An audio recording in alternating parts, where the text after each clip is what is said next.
So the question I need to ask is, you ever been murdered before? No? Just me then. It was, when did it happen? When did I get murdered? Last Tuesday, Thursday? Tuesday it was. Got murdered. I was laying in bed like that, and I hear, I'm like, but that's the bloody bay window. And it was. I heard these steps. I was like, but that's the bloody murderer. And it was.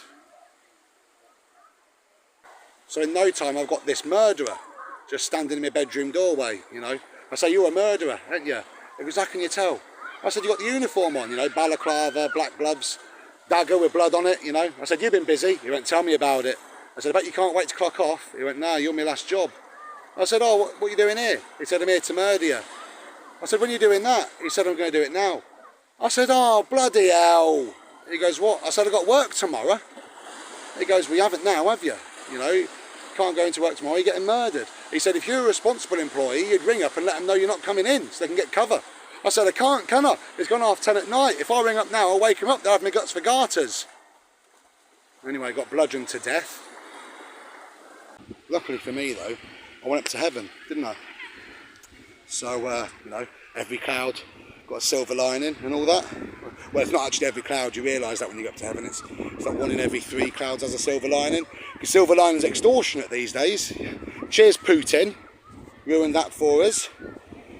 But yeah, first place I got to when I was up in heaven was the Pearly Gates. I don't know if you've heard of it. It's where the bouncer works, St. Peter. Yeah, and he was there. I go, you must be St. Peter. He goes, I am indeed. You must be Kev Mudd. I said, Christ almighty, you know my name, St. Peter at the gates of heaven. You know little old me, Kev Mudd. Well, I can't believe it. Then I thought, actually, of course you know who I am, because you work for heaven, don't you? And heaven's for good boys and girls, and I'm a good boy, that's why you know my name. He said, no, I know your name, Kev Mudd, because you're morbidly obese and you've been smoking most of your life. You're meant to be up here ages ago. I said, bloody hell. He said, you can't say that up here. I said, Jesus Christ. He said, what are you doing? I said, for God's sake. He goes, stop it. I said, fuck a duck. He went, you can say that. I said, the rules up here are weird, aren't they? He goes, yeah. Anyway, I walked through the gates of heaven, yeah, and you'll never guess who's right in front of me. Slap bang in front of me. It's God, isn't it?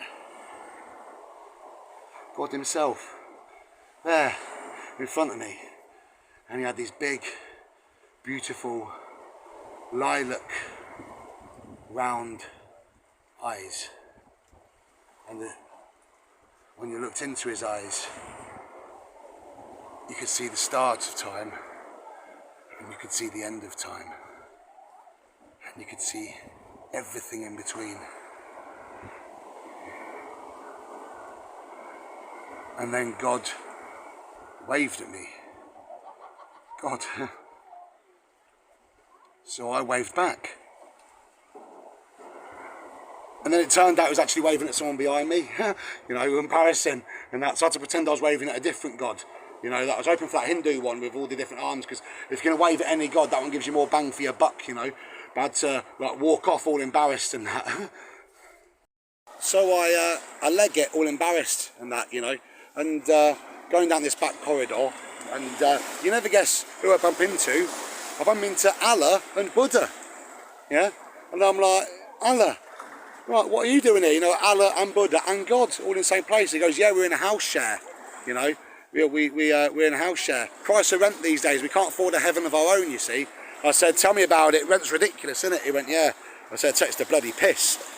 And yeah, anyway, I've got to be honest, me and Allah got on like a house on fire. We got on so well. We had a lovely time. In fact, when I first met him, yeah, he says to me, he goes, that room over there is just for you, Kev. And I looked over and there's a door, and on the door it said 72 virgins. I said, now thank you very much, Allah, but you know, 72 virgins, that's not my sort of thing. You know, he says, I've seen your browsing history. I said, easy on. You know, I said, nice one. Now Buddha's laughing at me. He goes, no, he's always doing that. He's always laughing. I said, no, he's not. He's laughing at me. you know, and it hurt my feelings a little bit. But yeah, anyway, eventually I got my trousers off and my pants off and got my willy out and went into a room full of 72 virgins, you know, as you would. And after a few minutes I come out, yeah, and I go, right, Allah, yeah, I don't want to seem ungrateful, yeah, but I've done a head count in there, and there's only 71 virgins, yeah, and then he goes, 72 when you went in. It was a good day and all, really. But yeah, the murdering bit sucked.